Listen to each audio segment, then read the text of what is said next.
नमस्कार विद्यार्थी मित्रांनो, मी प्राध्यापक मिलिंद गायकवाड. यश अकॅडमीमध्ये आपलं मनपूर्वक स्वागत.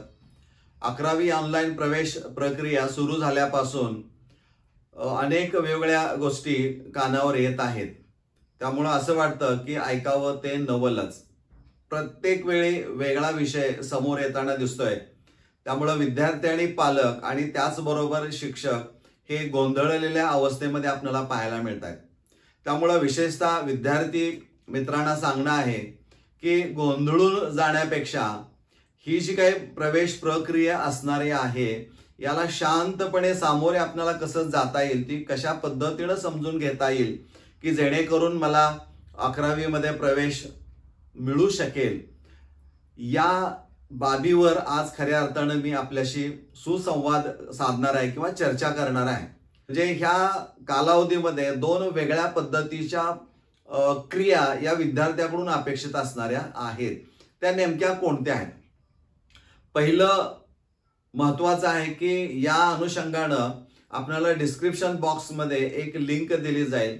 त्या लिंकमध्ये तुम्हाला सगळे डिटेल्स, जे दोन वेगळे क्रिया असणाऱ्या आहेत, नवीन विद्यार्थ्यांचं रजिस्ट्रेशन आणि पसंतीक्रम फॉर्म नंबर 2 अर्जाचा भाग 2 भरणं, आणि कोटा अंतर्गत ज्या विद्यार्थ्यांनी प्रवेशासाठी अर्ज केला होता त्यांना मिळाला नाही, त्या विद्यार्थ्यांना पुन्हा पसंतीक्रम भाग 2 अर्जाचा त्यांना भरावा लागणार आहे. अशांच्या बाबतीमध्ये तो कालावधी खूप महत्वाचा असणारा आहे. त्यामुळे विद्यार्थ्यांनी जे काही वेळापत्रक असणार आहे ते वेळापत्रक आणि FYJCadmissions.in हे वेब पोर्टल किंवा वेबसाईट सतत पाहणं ही गरज आहे, आपणाला गरज आहे. त्यामुळं ह्या गोष्टी जाणीवपूर्वक आपण लक्षात ठेवणं आवश्यक असणार आहे. तर यामध्ये असं म्हटलंय की विद्यार्थी पालक 11वी ऑनलाईन प्रवेश प्रक्रियेला सामोरे जाताना नेमक्या कोणत्या बाबी लक्षात ठेवणं किंवा कोणत्या बाबींच्याकडे जाणीवपूर्वक लक्ष देणं गरजेचं असणार आहे. पहिल्यांदा आपण असं विचार करूया की 27 जून 2025 ते 3 जुलै 2025 या कालावधीमध्ये दोन वेगळ्या क्रिया घडणाऱ्या आहेत किंवा प्रोसेस असणार आहेत. एक नवीन विद्यार्थी नोंदणी असणार आहे, म्हणजे जे आजपासून आज अखेरपर्यंत त्यांनी यामध्ये प्रवेश प्रक्रियेमध्ये सहभाग घेतला नाही ते विद्यार्थी, आणि त्यानंतर लॉग इन करून ते महाविद्यालयाचा, उच्च माध्यमिक विद्यालयाचा पसंतीक्रम नोंदवण्याची क्रिया ही याच कालावधीमध्ये होणारी आहे 3 जुलैपर्यंत. हे या लोकांनी लक्षात ठेवायचं आहे. त्याचबरोबर कॅप फेरी जी असणारी आहे पहिली, त्या या कालावधीमध्ये कॅप फेरी 1 मध्ये ज्या विद्यार्थ्यांना उच्च माध्यमिक विद्यालय मिळालेलं आहे त्यांचा प्रत्यक्ष प्रवेश याच कालावधीमध्ये त्यांना घ्यायचा आहे. त्यामुळे हे प्रवेश या कालावधीमध्ये विद्यार्थ्यांनी प्रवेश घेणं आवश्यक असणार आहे. तर प्रवेश घेतल्यानंतर काय होईल, नाही घेतल्यानंतर काय होईल, कॉलेज शाळा नाहीच आपल्याला मिळाली तर काय होईल, या सगळ्या गोष्टी त्या PDF लिंक मध्ये, जे PDF असणार आहे त्याची लिंक देईल, त्यामध्ये डिटेल्स आहेत. त्यामध्ये काय तुम्हाला शंका उपस्थित होत असतील तर तुम्ही संपर्क साधून काही गोष्टी निश्चित सुचवू शकता.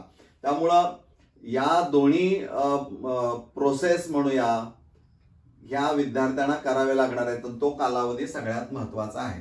आता हे नवीन विद्यार्थ्यांच्या बाबतीमध्ये आणखीन एक सांगू असं वाटतं की रजिस्ट्रेशन यापूर्वी केलेलं नाही तर तुम्ही ज्या हायस्कूल मधून 10वी उत्तीर्ण झालेला आहात त्या शाळेमध्ये तुम्ही आता जरी जाऊन मुख्याध्यापकांना भेटला किंवा तिथल्या संबंधित शिक्षकांना भेटला आणि सांगितलं की मी या प्रवाहामध्ये अजून आलेलो नाहीये, तर मला नेमकं काय काय करावं लागेल ह्या गोष्टी नीट त्यांच्याकडून समजून घ्या आणि मग 27 ते 3 या कालावधीमध्ये त्यांच्याकडून जाऊन तो फॉर्म, अर्जाचा भाग 1 आणि 2 वगैरे वैयक्तिक माहिती जे काही तिथं असणार आहे ते सगळं त्यांच्याकडून भरून अर्ज लॉक करून टाका.